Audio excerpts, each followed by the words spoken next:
Խարացած ու կարծրացած չեն տաբուները ցանկացած բնակավարում։ Այսինքն իրենք փոխվող, ջարդվող, փշրվող, տրանսֆորմացվող, նորեր եկող, այտենց երևույթներ են։ Եթե Մոհամեդի ծաղրանկարին համարժեք,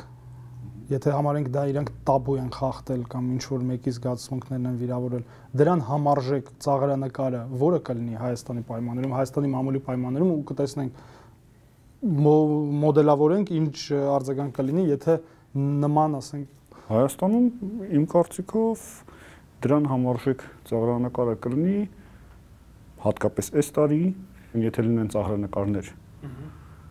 տեղական մեդիաներից որևէ մեկում, նույնիսկ ծաղրանկար չեն, գրավոր խոսք, չեմ ասում ծաղրանկար, չեմ ասում ֆոտո, չեմ ասում վիդեո, այսինքն վիզուալ արտադրանք չեմ ասում, նույնիսկ եթե հոդված լինի, որը որ չեմ ասում կծաղրի, որը որ ասենք կժխտի կասկածի տակ կդնի, հա, ինչ որ ասենք ուրիշ գիծ կտանի ցեղասպանության հետ կապված, ինքը շատ մեծ հակազդեցության կառաջանա ու կվիրավորի 100,000-ավոր հայերի զգացմունքները։ Ոչ միայն Հայաստանում, այսինքն 100,000 միլիոնավոր կարող եմ ասել։ Ու դատի կտան, միլիոն հոգի կդատի կտան այդ լրատվամիջոցին։ Դատի տալը չգիտեմ, որովհետև մենք հիպոթետիկ ենք խոսում ու եթե հիմք ունենան ու գտնեն, գուցե դատել կտան։ Որովհետև նույն Շարլի Էբդոին դատի են տվել մինչև այդ բազմաթիվ դատեր էին եղել եւ իրենք այդ դատերը բարեհաջող շահել էին։ Հա, հիմա մի կողմից հրանտ, հա, մենք ունենք օրինակ հրանտինքը որպես հերոսացվող, в общем-то, լեգիտիմ հերոսացված կերպար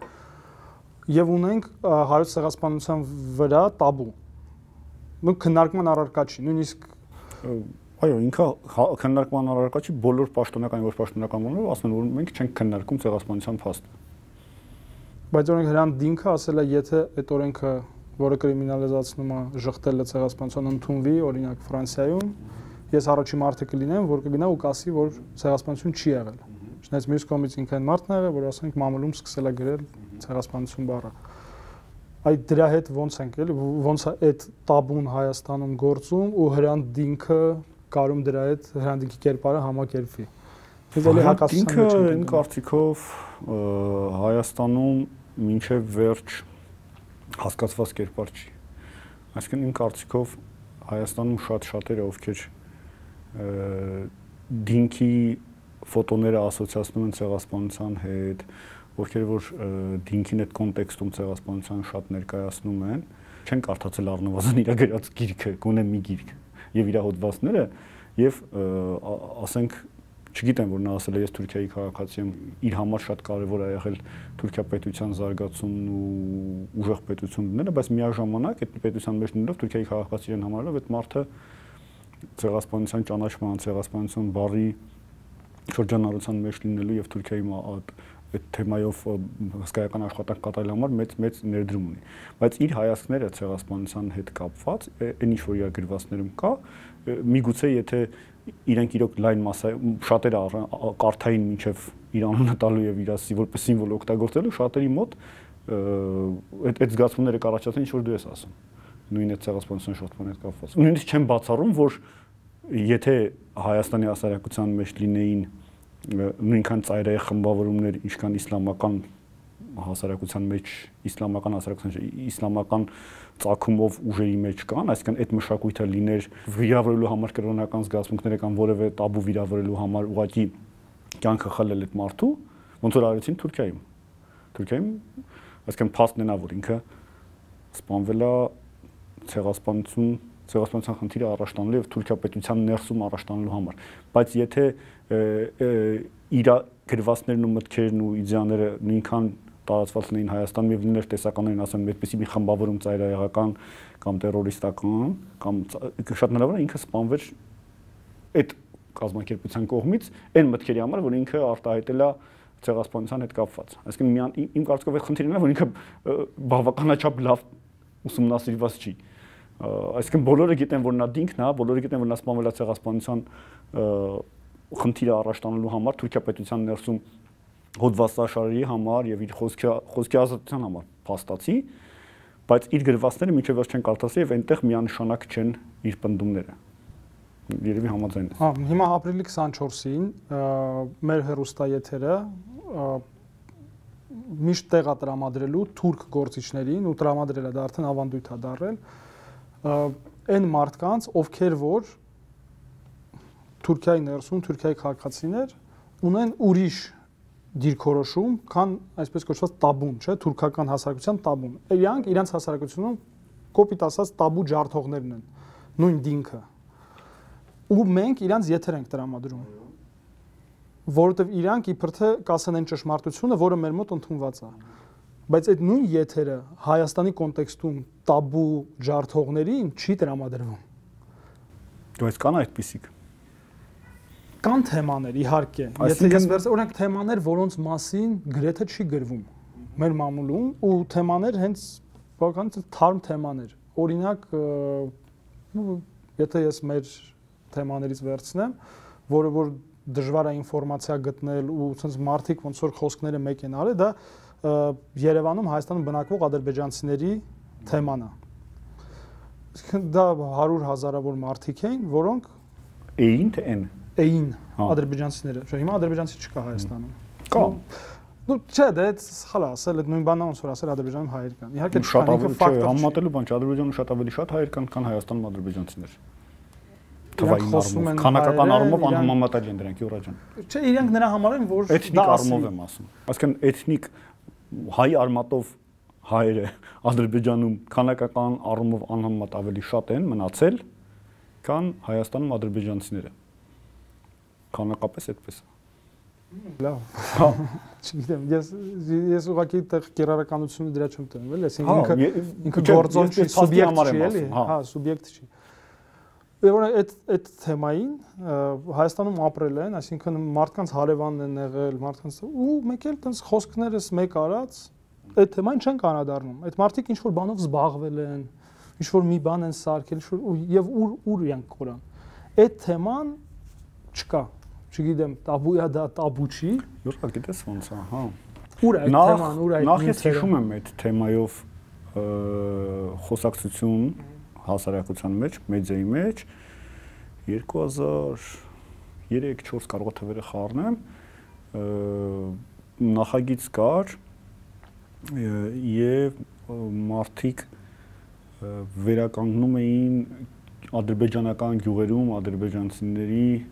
գերեզմանները, այդ մասին որ հրապարակումներ եղան, ճիշտ է հրապարակումը IWPR-ում եղավ, որը որ այնքան էլ հայկական լրատվամիջոց չի, բայց այն ժամանակ ավանդույթ կար, կարծեմ հայկական կայքերից թե թերթերից վերահրապարակեցին ինչ որ այդ մասին հոդված հայաստանցի լրագրողի, այդ ժամանակ ահագին մեծ խոսակցություններ եղան նույն այն ժամանակ սոցիալական ցանցերը այդքան զարգացած չէին, ինտերնետը զարգացած չէր, կարող եմ պատկերացնել հիմա ինչ կարող է լինել, բայց ասենք բլոգ հարթակների մակարդակով այն ժամանակ live journal-ներ, կարող է 5-6 էր, լավ չեմ հիշում թվերը, էլի։ Live journal-ում շատ մեծ քննարկումներ եղան այդ թեմայով, վիրտուալ վեճեր, օֆլայն հանդիպումներ եւ այլն, այսինքն ինքը այդ թեման քննարկվել է եւ լավ դիմադրության է հանդիպել այդ կտրվածքով գերեզմանների վերականգնումը։ Մենք հենց գերեզմանների հետ գործ ունենք, այսինքն դա շնչավոր չի, դա սուբյեկտ չի, քո այդ խոսացող չի։ Նույն ձև ոնց որ ծաղրանկարը գործ չունի կենթանի մարդու հետ։ Երկրից անհետացան, երկիրը լքեցին, մեր համակարգացիները սովետական Հայաստանի դեպքում, հա, լքեցին շատ քանակությամբ մարդիկ։ Ու ստեղծվեց մեխանիզմ դրա մասին չխոսելու, այսինքն բռնություն իրականացվեց, որը զանգվածային բնույթ էր կրում։ Կամ ստիպելը բռնություն է, չէ՞։ Ու ստեղծվեց մի մեխանիզմ, որի մի մասը նաև մամուլով եւ բանով հասարակական ինստիտուտները այնպես աշխատեցին, որ կարացան շրջանցել այդ հարցը։ Եվ քանի որ մենք կարացանք նման զանգվածային բռնությունը շրջանցել, մենք հիմա հեշտությամբ կարող ենք մյուս հարցերն էլ շրջանցել, որովհետև այդ մեխանիզմը արդեն ստեղծվել է։ Այդ մեխանիզմից մինչև հիմա մենք կարող ենք օգտվել։ Դու հիմա բերեցիր հասարակության համար թեմաներ շրջանցելու մեխանիզմը, ու որպես դրա սկիզբ Հայաստանի նորանկախ Հայաստանում կամ անկախացող Հայաստանում բերեցիր ադրբեջանցիների Հայաստանը լքելը որպես մեխանիզմի սկիզբ դնելու process։ Այսինքն Մեկը դու բերեցի Հայաստանի անկախացման ժամանակ մեկը դու այդ թեման բերելու համար ադրբեջանցիների գնալու որոշակի ինֆորմացիոն առիթ կամ ինչ-որ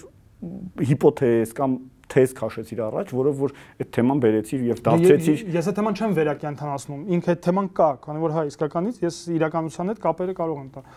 Ու երբ որ մենք կարող ենք կոպիտ ասած այդ պատմության edge-ը շրջել կամ ասել որ մենք շրջել ենք, դրանից հետո մենք շատ պատմության edge-եր կարողացել ենք շրջել։ Նաեւ օրինակ, չէ, չեմ ասում ես ու դու ենք շրջել, բայց կա չէ՞ որ մարտի 1-ի edge-ը շրջել ենք, այս ինչ հոկտեմբերի 27-ի edge-ը, հա, всё բացահայտվել է, շրջվել է։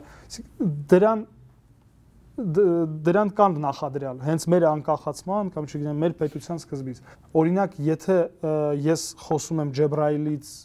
հա, փախստականի հետ, պարտադիր չի ես միանգամից Սումգայիթից փախած հայ կամ Բաքվից փախած հայ հետ խոսամ այդ նույն նյութի մեջ։ Շատ հաճախ այդ սխալը արվում է։ Դու չես կարող խոսել ադրբեջանցիների Հայաստանը լքելու մասին առանց այդ ժամանակահատվածը ներկայացնելու։ Եթե ես կարող եմ այդ ժամանակահատվածը ցույց տալով չարթարացնեմ բռնությունը, որ իրականացվել է, ես Ջեբրայիլում ապրող ադրբեջանցու հանդեպ բռնությունը չեմ կարող արդարացնել Սումգայիթում հայի դեմ արած բռնությամբ։ Հարցն է, որ Ջեբրայիլում ապրողը չի տեսել այն ինչ որ կատարվել է Սումգայիթում, ինչպես նաև Սումգայիթում ապրողը չի տեսել այն ինչ որ կատարել է Ջեբրայիլում։ Յորա ջան, այդ պատմությունը նոր չի էլի։ Հա, բայց ինքը ամբողջ մարդկության ընթացքում եղել են այդ պատմությունները։ Բայց հիմա մեր մոտ, երբ որ նայենք տեղեկատվական, ասենք, պատերազմները ինչ ողբերգությամբ ուզում են մյուս ողբերգությունը հաղթեն, համոզելով որ այս ողբերգությունը ավելի կարևոր ողբերգություն է։ Հայոց ցեղասպանությունը առաջի ցեղասպանությունն է։ Հա, հայոց ցեղասպանությունը ամենահամոզիչ ցեղասպանությունն է։ Իսրայելը չի ընդունել հայոց ցեղասպանությունը, իսկ Հայաստանը ընդունել է հոլոկոստը։ Հայաստանը ընդունել է, օրինակ, չգիտեմ, չեչեն ժողովրդի ցեղասպանությունը, չերկեսների, Ռուանդայի ցեղասպանությունը։ Ես նման բան կա ու լրագրողը երբ որ սկսում է այդ թեմաներից խոսալ, ինքը այդ խաղի մեջ չպետք է մտնի։ Որովհետև հա ես չեմ գրում ցեղասպանության մասին, որովհետև ես հայ եմ, հայոց ցեղասպանության մասին։ Ու բոլոր արժեքավոր նյութերը, որոնք, ну ոչ բոլոր, բայց զգալի արժեքավոր նյութեր կան, որոնք հայերի կողմից չեն գրվել եւ հրապարակվել։ Այդ դա, այսինքն լրագրողը չպետք է մտնի այդ խաղի մեջ, էլի։ Փորձի արդարացնի ինչ որ մի բռնություն։ Ես այդ դրա մեջ այդ կոնտեքստը դրա համար եմ ասում, այդ բալանսավորումը, որը ինչ որ ձև փորձում է բացատրել, այդ բայցը պետք չի։ Ծաղրանկարը նկարողին պետք չի սպանել, բայց այ բայցից հետո ասվողը ինձ թվում է սկսում է այդ շատ հաճախ տենց լրատվական չի։ Հարցն է, որ եթե մեր մամուլի տրամաբանությունը նայենք, ինքը դիֆոլտ պատկերացնում է, որ հայաստանյան ընթերցողը, սպառողը, տեղեկատվության սպառողը հայ է, իսկ հայը այն մարդն է, որը վիրավորվում է սրանից ու չի վիրավորվում սրանից։ Կա տենց բան, որովհետև ըստեղ բան ասեմ, հետո մի հատ ուրիշ հարցադրում անեմ։ Տես ոնց է, մենք միատարր երկիր ենք, այսինքն այս երկրում հայերի թիվը ապրող շատ մեծ է, 90%-ից ավելի, 93 է կարծեմ, եթե չեմ սխալվում, գուցե ավելի շատ է իմա, այս թվերը լավ չեմ հիշում։ Ու այդ միատարրություն է գալի։ Նույնիսկ եթե հեռուստատեսային եթեր նայես, ասենք առավոտյան հաղորդում կար, չգիտեմ հիմա կա թե չկա, որի անունն էր Բարելույս հայեր։ Այսինքն եթե Հայաստանում ապրող վրացի կամ ռուսա կամ եզդի է, իրան բարելույս չկա, մենակ հայերինն է բարելույս, էլի։ Այսինքն այդ հայ զինվոր պաշտոնյաներ ենթագիտակցորեն դրան է բերվում, էլի, որ պիտի հայաստանցի, Հայաստանում, այսինքն այդպես է իրականությունը։ Մյուս կողմից այդ թեման, որ դու ասում ես Հայաստանում ապրած ադրբեջանցիներ եւ այլն, այստեղ օրակարգի խնդիր է ու չափաբաժնի խնդիր է։ Մենք խոսում ենք այն մասին, որ ընդհանրապես չկա, թե խոսում ենք այն մասին, որ ինքը մեծ լրատվամիջոցներում չկա, թե խոսում ենք այն մասին, որ եթե ինչ-որ մեդիա այդ մասին խոսում է կամ գրում, ինքը որոշակի հարվածի տակ է ընկնում։ Այն որ ինքը եթերում չկա, հեռուստաեթերում չկա, դա իհարկե խնդիր է, որովհետև խոսքը զանգվածային, հա, լրատվամիջոցի մասին է։ Ամենազանգվածայինը հեռուստատեսությունն է, այո, դա խնդիր է, որովհետև հեռուստատեսությունում աշխատող մարդկանց մի մասը, որ հանդես են գալի որպես լրագրող, հանդես են գալի որպես լրագրող, իսկ քանի որ ինքը ամենազանգվածայինն է, այն մարդը, ով որ հեռուստատեսային լրագրող է, ինքն ավելի շատ հասարակության մեջ լրագրողի ներկայացուցիչը։ Բայց լրագրողական գործընթացի մասնակից չի ինքը, որովհետև հեռուստատեսությունները ունեն օրակարգ, որը լրագրողական չի։ Եվ ասել, որ ինչ որ մի երկու հատ կայքում կամ ինչ որ բլոգում, ինչ որ նախագծի շրջանակներում անդրադարձ ա եղել դրան, այսինքն տեղն էլ տված է, էլի։ Դա արդեն մի քիչ խոսքի մամուլի ազատության մասին է խոսքը, որ ասում են Հայաստանում կամ մամուլի ազատություն կամ Հայաստանում մամուլի ազատությունը ավելին է, քան, չգիտեմ, ուրիշ երկրում կամ ավելի պակաս է, այստեղ մի հատ սկզբունք կա, ավելի ճիշտ ասել չկա, որովհետև մամուլի ազատությունային է ինչ որ սահմանում են լրագրողները։ Եթե ինչ որ բան սահմանված է ոչ լրագրողներով, կոնկրետ մեր դեպքում, հա, իշխանական շրջանակների կողմից է սահմանվում, այսքանից այսքանն է ձեր տարածքը լրագրության։ Այստեղ հեռուստատեսություն մուտք չկա անելու, հեռուստատեսությունը փակ է լրագրության համար։ Ուրեմն դա խոսքի ազատություն չի։ Նույնիսկ եթե ինչ որ մի իրանց քաղաքական իշխանական օրակարգով պետք է այդ սահմանները նեղել կամ մի քիչ լենացնել։ Այսինքն այդ գործընթացի մեջ խոսքի ազատության մեծացնելու լրագրողը ինչ մասնակցություն ունի։ Գիտես, իմ կարծիքով լրագրությունը ամենօրյա պայքար է։ Այսինքն լրագրողները, եթե խոսում ենք լրագրող մասնակցության մասին, ով աշխատում է, ենթադրենք, հայաստանյան խմբագրություններից մեկում, ու այդ խմբագրությունը ունի իր թեմաները, իր դիրքը, իր ազատության սահմանները, հա, որ իրեն տրված է աշխատելու համար։ Լրագրողը, ով հավատում է իր մասնագիտությանը, ով իր գործը անում է, իմ կարծիքով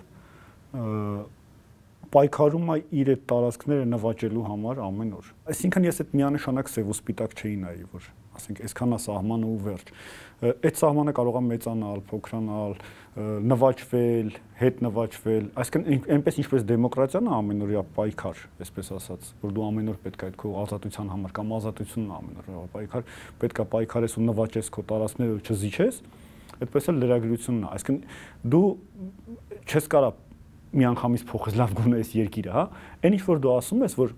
օրակարգը Հայաստանում լրագրողները չեն սահմանում, հա, այլ ասենք ինչ որ իշխանական կողմից կամ բիզնես միջավայրի միջոցով են սահմանում այդ այդպես է, բայց եթե պոզիտիվ իմաստով մտածեմ, այսինքն մտածեմ ինչ կարող են փոխել այդ լրագրողները, ովքեր որ աշխատում են այդ դաշտում, իրանք կարող են եւ անում են, փորձում են անել առնվազն նվաճել այդ տարածքները, բերել եթեր կամ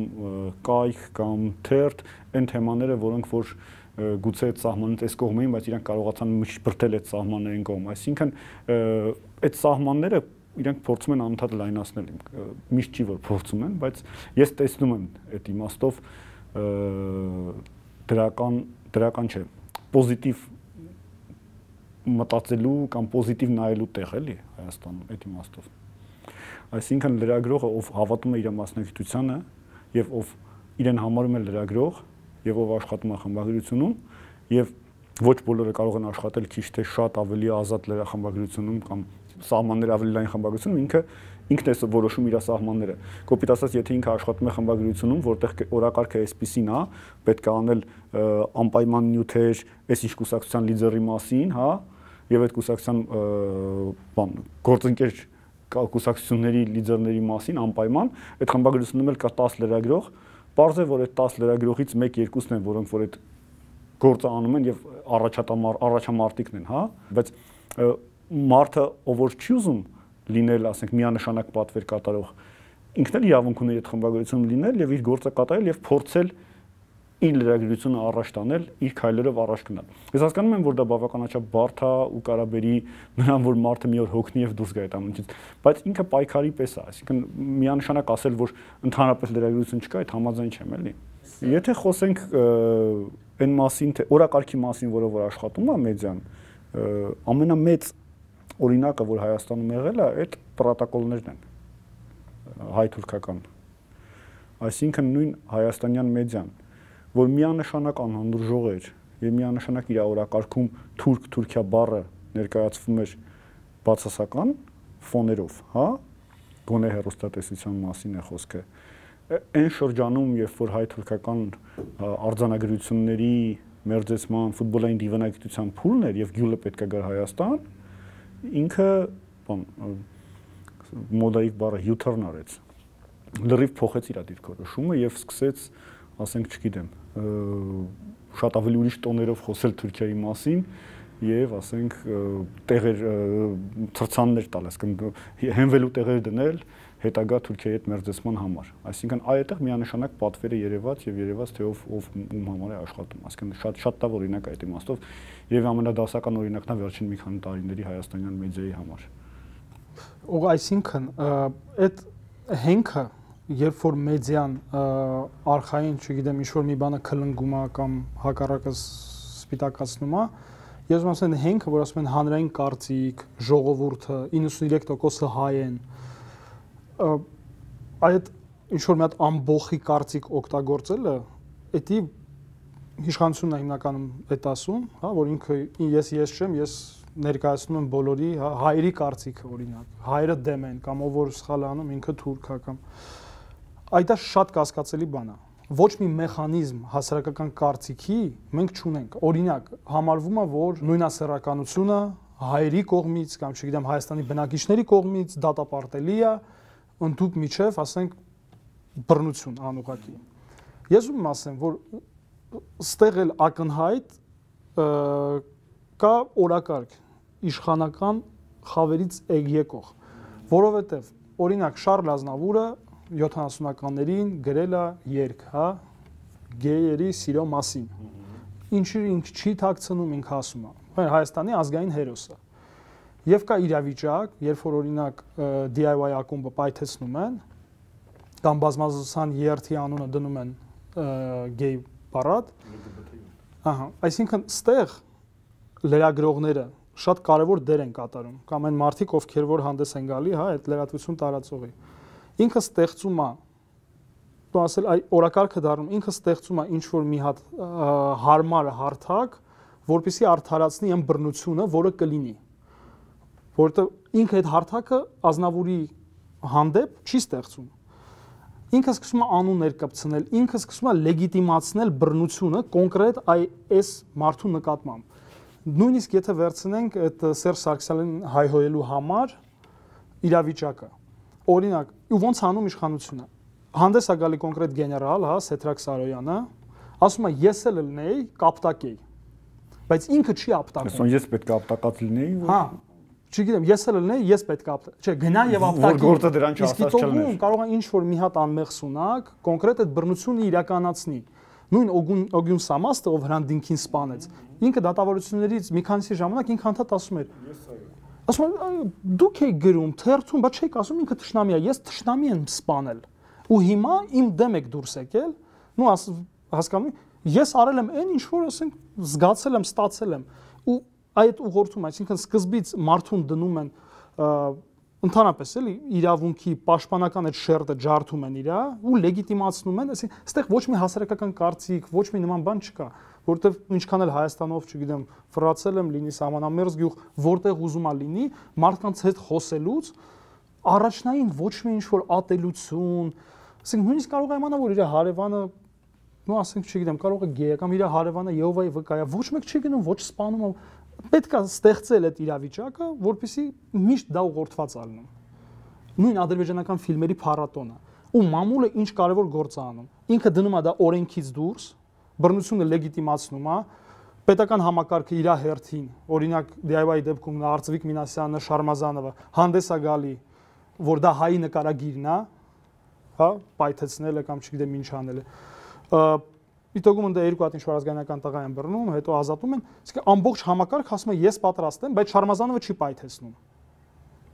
Ինքը չի ապտակում։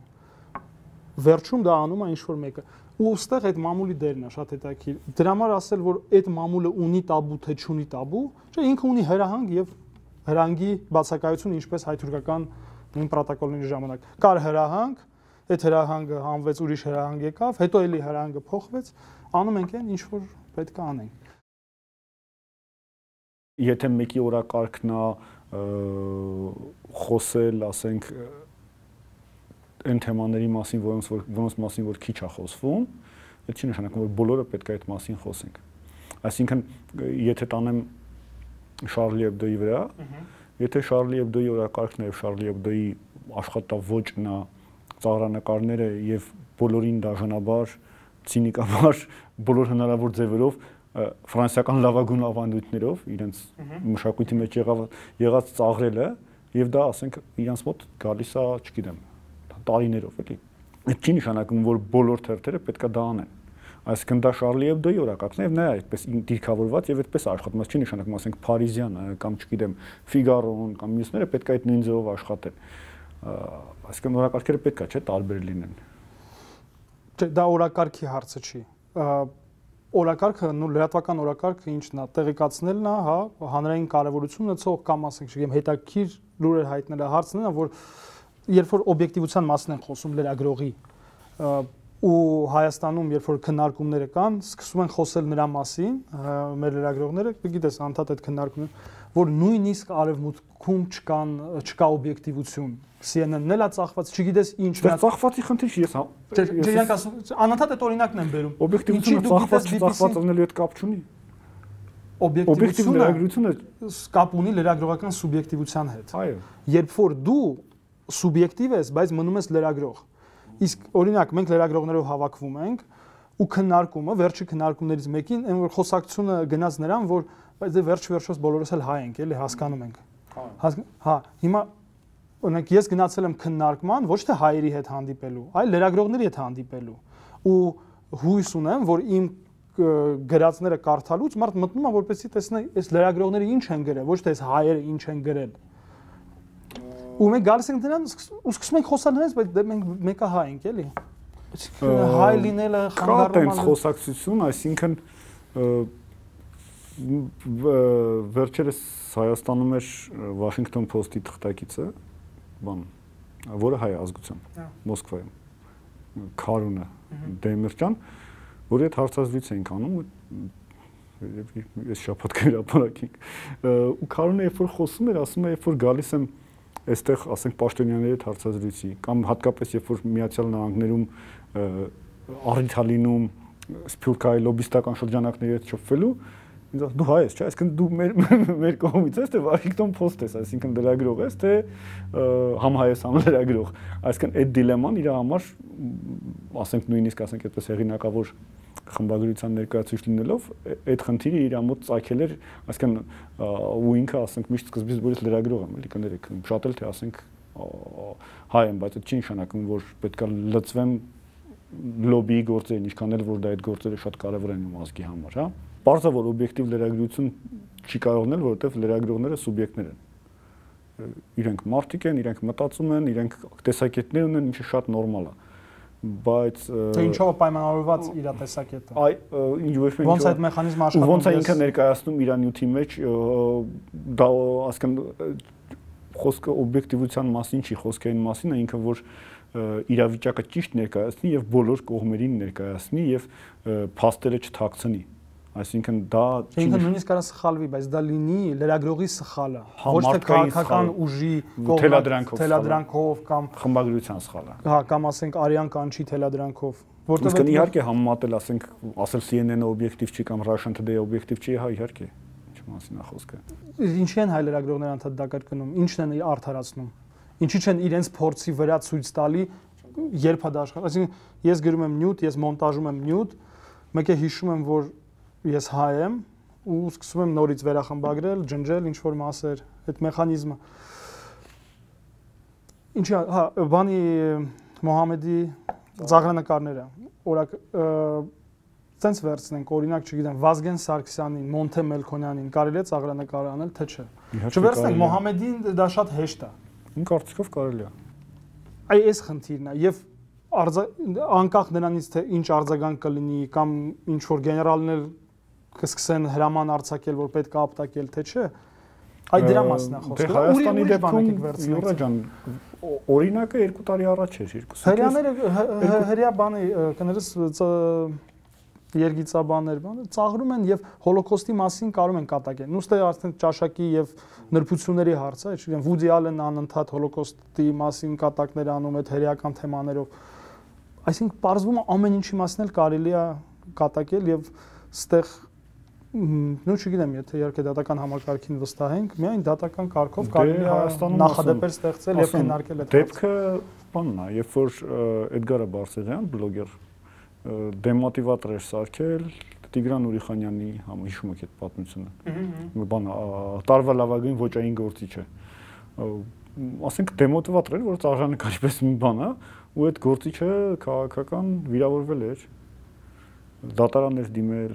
ասենք Մոլթեն Բելքոնյանը չէր, ոչ էլ Վազգեն Սարգսյանն էր, բայց անձնապես դատական համակարգին ասավ այդ գործը, հետո ինչ որ պայի դատական հայցը հետ վերցրեց, չգիտեմ, երևի հասկացա, որ կատակ։ Այո, տենց ինչ որ բան եղավ, այսինքն այդ դեպքն էլ է եղել։ Ծաղրանկարները ընդհանրապես շատ հետաքրքիր ժանր են, ասենք, այս վերջերս որ կարդում էինք մի քանի հոդված, այս Շարլի Էբդոյով շատ ենք հետևում, դիսկուրս կա աշխարհում էլի ընդհանրապես, հրապարակել, չհրապարակել, ասենք խմբագիրներից մեկը ամերիկյան, օրինակ, այսպեսի դիրքորոշումներ ինքը իր խմբագրություն ծաղրանկարից չէր վերցնում սթավ, այսինքն աշխատակազմ, որովհետև գտնում էր, որ ասենք իրանք շատ ավելի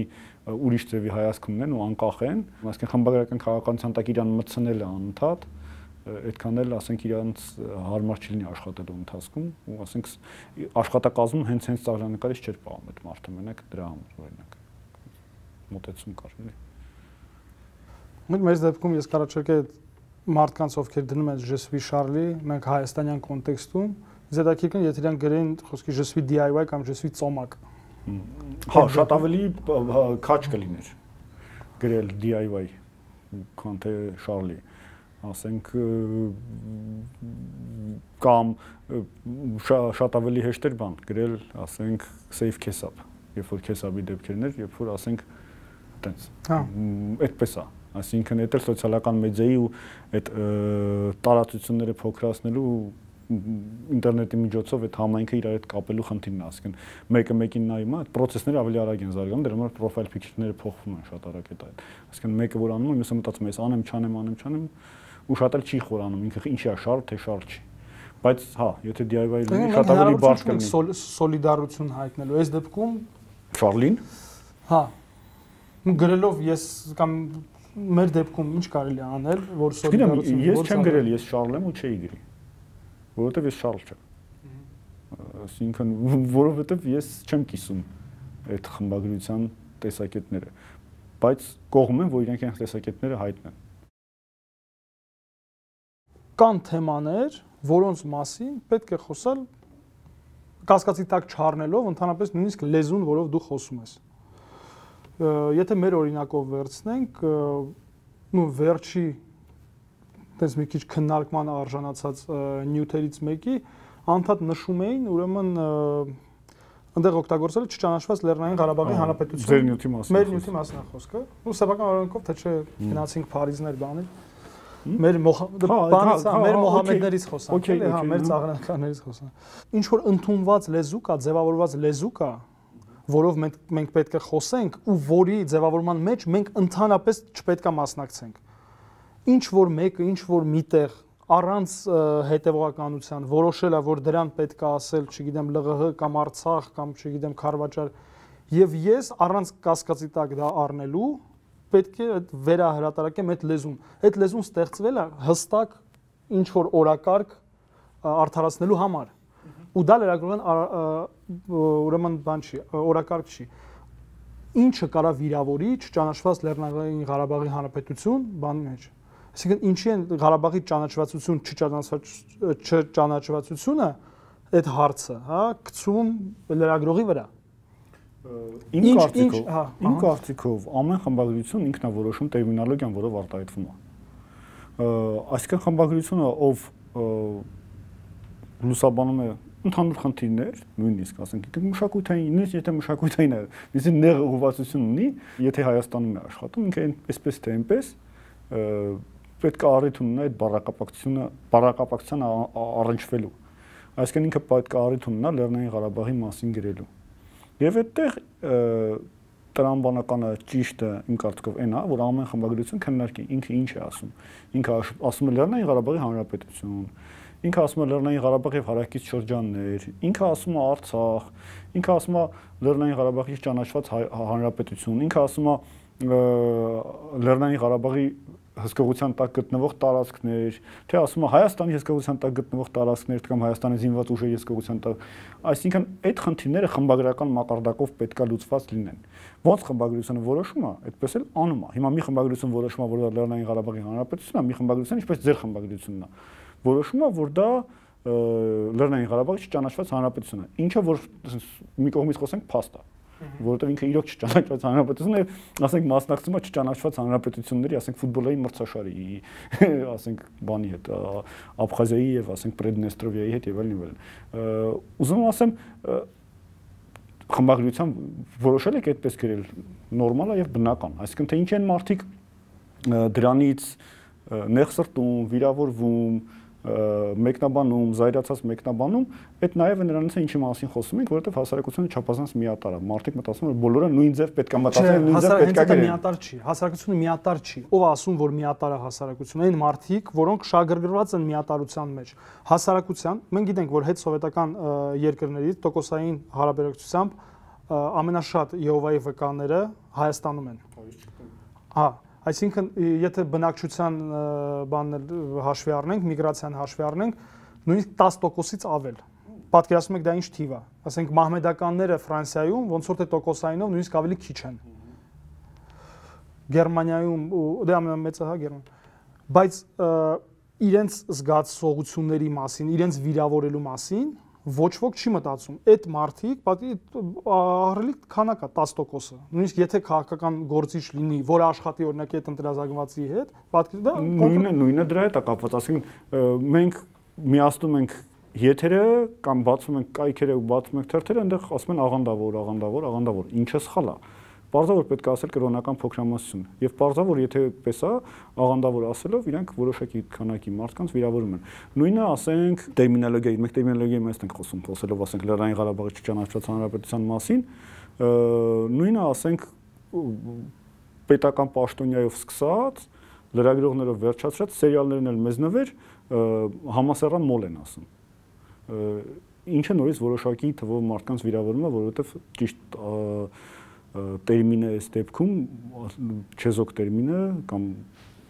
տերմինը, որը ընդունված օգտագործել, նույնա սեռականն է։ Այսինքն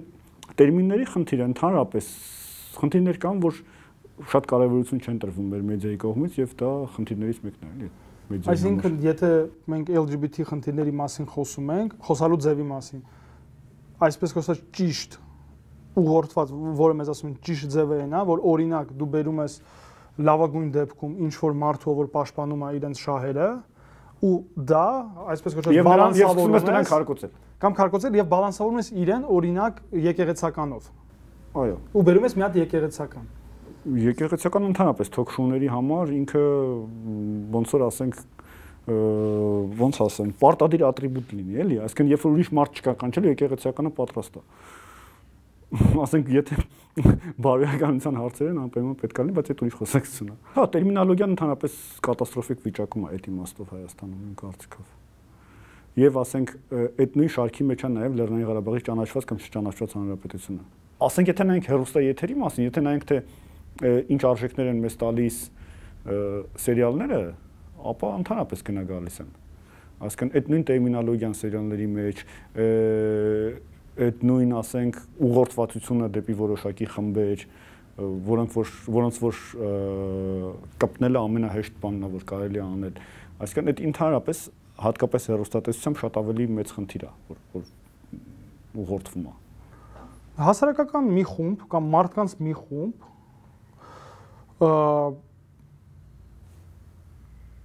իշխանության ձգտող կամ իշխանության հասած բռնության վրա մենաշնոր է դնում եւ ամեն ինչը վնասում է իր դիրքին, իշխանության դիրքին, դրանից ելնելով ամեն ինչը տաբու է դառնում։ Կրոնի պատմությունով էլ մի խումբ մարդիկ, ովքեր պետք է իրենց իշխանությունը, իրենց արտոնյալ վիճակը պաշտպանեն։ Իսկ մեդիան էլ դիտարկում է որպես իրենց շահերը սպասարկող մի օրգան, մանավանդ եթե մենք հետ սովետական իրավիճակում ենք գտնվում, մեդիան ընդհանրապես, հա, կուսակցական էին խմբագիրները, բաները, ու այդ իներցիայով մեդիան մի բան է, որը պետք է ոստիկանությունը, մեդիան էլ է հաճախ այդ բռնություն անելու, այս դեպքում մենք ասենք արդարացնելու, հա, մեխանիզմը։ Պետք է պարարտ հող ստեղծել, որպեսզի ոստիկանը կամ չգիտեմ մարզպետը կարա մարդ սպանի եւ չպատժվի։ Այդ պարարտ հող ստեղծողը լրագրողն է։ Ստեղծողներից մեկը երևի։ Հա, նաեւ Շղթայի մաս կարա լինի նաեւ մեդիան։ Նայած ինչ մեսիջներ է տալի։